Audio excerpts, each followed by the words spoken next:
बिस्मिल्लाहिर्रहमानिर्रहीम। अस्सलाम वालेकुम क्लास सेकेंड ईयर। आज हमारा टॉपिक है कैपेसिटर इन पैरेलल। हमने कल पढ़ा था कैपेसिटर इन सीरीज़ के जब हम सीरीज़ कम्बिनेशन करते हैं फिर कैसे होता है। तो आज हम पढ़ रहे हैं कैपेसिटर इन पैरेलल। पैरेलल में कैसे कम्बिनेशन करते हैं। सीरीज़ की combination end to end combination है। ये फर्स्ट कैपेसिटर है, ये दूसरा, ये तीसरा। ये एंड टू एंड जो कम्बिनेशन है ये सीरीज़ कम्बिनेशन है और ये बैटरी के साथ हमने कनेक्ट किया है। चूँकि पाथ एक ही होते हैं लिहाजा चार्ज एक जैसा होता है। तो सीरीज़ कम्बिनेशन में इक्वल चार्ज इंड्यूस्ड होता है कैपेसिटर की प्लेट्स पर। पैरेलल कम्बिनेशन में ऐसा नहीं होता। पैरेलल कम्बिनेशन में एंड टू एंड कनेक्शन नहीं होती।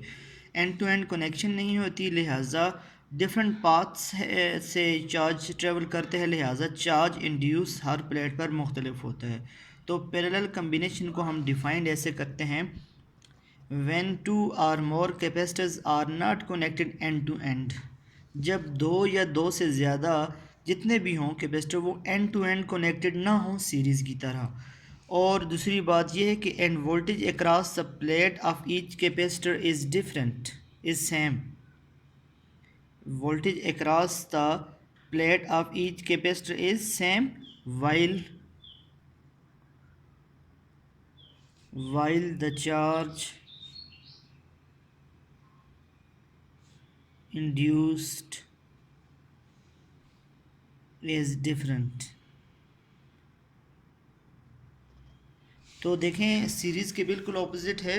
सीरीज़ में ऐसा होता था कि चार्ज सेम होता था और voltage different. The combination in which charge store is same while voltage is different. तो यहाँ पर वोल्टेज सेम है और चार्ज वो डिफ़र करता है। तो वोल्टेज डिफ़र और चार्ज सेम। तो इसी की बेस पर हम सारी अपनी जो हमारी मैथमेटिकल इक्वेशंस हैं वो डिराइव करते हैं। सबसे पहले चूँकि चार्ज डिफरेंट है तो जो C1 कैपेसिटर है, C1 कैपेसिटर पर Q1 चार्ज होगा, C2 पर Q2 होगा और C3 पर Q3 हो जाएगा। और जनरल अगर हम बात करें टोटल चार्ज वो है Q और ये सम है सबका Q1 plus Q2 plus Q3। ये टोटल चार्ज वो सम है इन सब का Q1 plus Q2 plus Q3 is equal to Q। तो सबका ये सम आ गया। अब देखें इसको आप इक्वेशन नंबर 1 कहें। आपने कैपेसिटर की बेसिक इक्वेशन में आपने ये इक्वेशन डिराइव की थी Q is equal to CV। ये अगर ये पहले कैपेसिटर की हम बात कर रहे हैं, अगर हम पहले कैपेसिटर की बात कर रहे हैं और 1 वोल्टेज की बात कर रहे हैं तो ये क्या हो जाएगा Q1 हो जाएगा। अगर हम दूसरे कैपेसिटर की बात कर रहे हैं उसके अक्रॉस वोल्टेज भी V2 है तो चार्ज भी क्या हो जाएगा Q2।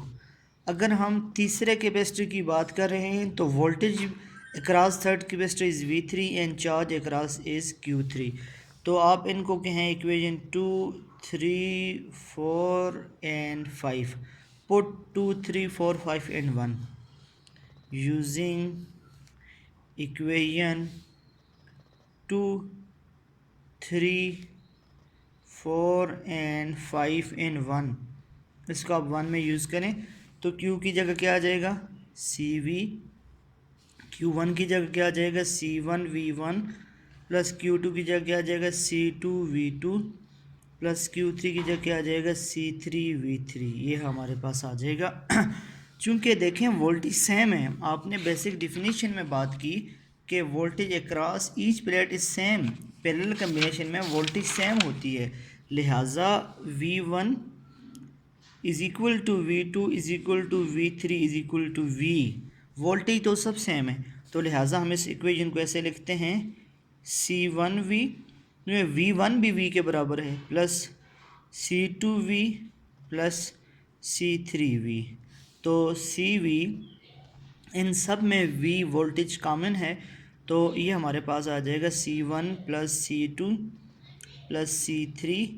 वोल्टेज से cancel, C is equal to C1 plus C2 plus C3।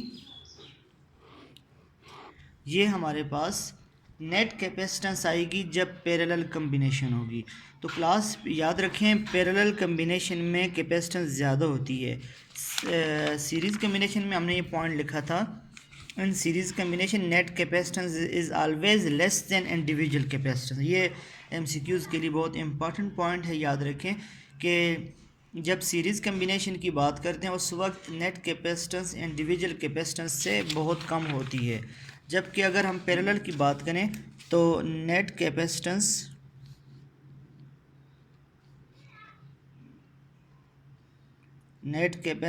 Is always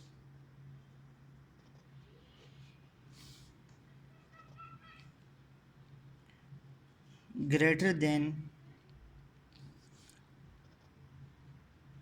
individual capacitance।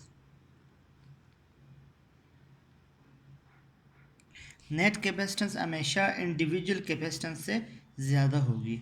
तो अब देखें लीनियर सम है ना, अगर एक कैपेसिटेंस 2 3 4 है तो नेट क्या होगी, 2 + 3 + 4 5 + 4 9। तो 9 इन सब से जो सबसे लार्जर कैपेसिटेंस होगी उससे भी ज़्यादा होती है। ये है पैरेलल कम्बिनेशन, जबकि सीरीज़ में बिल्कुल इसके ऑपोजिट होता है, क्योंकि यहाँ लीनियर सम नहीं है, यहाँ पर ये इस तरह बिल्कुल वो डिवाइड हो जाता है। अब क्लास इस पर थोड़ी सी जो क्वेश्चन बनते हैं वो इस तरह बनते हैं कि हम कैपेसिटर्स को ऐड क्यों करते हैं, मतलब हमें एक बड़ा कैपेसिटर बनाना चाहिए।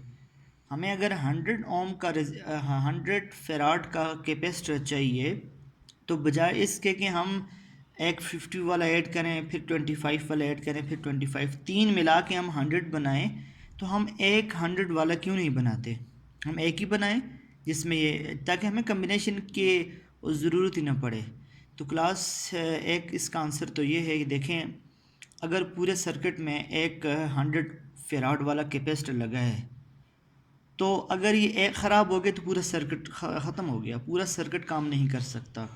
जब केस के मुकाबले में देखें, अगर हमने 3 कैपेसिटर लगाए हैं C1 C2, अगर एक काम नहीं भी करता तो पूरा सर्किट डैमेज फिर भी नहीं होगा, क्योंकि दो तो काम कर रहे हैं, दो कैपेसिटर तो काम कर ही रहे हैं। तो पूरे सर्किट का रिस्क एक कैपेसिटर पर या दो पर नहीं डाल सकते। इसके मुतबादिल हम ऐसा करते हैं कि बहुत सारे कैपेसिटर्स को कनेक्ट कर लेते हैं, 2 3 4 5 जितने भी हमें ज़रूरत पड़े हम उनको कनेक्ट कर लेते हैं, ताकि एक तो सर्किट की सेफ्टी हो जाए, सिर्फ एक पर रिस्क ना हो उसका, और सिर्फ एक पर डिपेंडेंस ना हो। एक तो हमें कम्बिनेशन का फ़ायदा ये है। दूसरा, हमें कम्बिनेशन का एक तरह से आप ये समझ लें कि फ़ायदे के साथ साथ कम्बिनेशन हमारी मजबूरी भी है। वो मजबूरी इस वजह से है कि हर फेराड का कैपेसिटेंस मार्केट में मौजूद नहीं है, हर हर कैपेबिलिटी का कैपेसिटर आपको नहीं मिलेगा। आप एक छोटा सर्किट बनाना चाहते हैं अपनी लैब की हद तक, आप लैब की हद तक एक छोटा कैपेसिटर बनाना चाहते हैं, आपको चाहिए 10 फेराड कैपेसिटर। अब आपके पास आपको 10 नहीं मिला, अलबत्ता आपको 5 के आप अवेलेबल हैं, तो आप 2 5 वाले जोड़ लें, आप उस तरह उसको बना सकते हैं।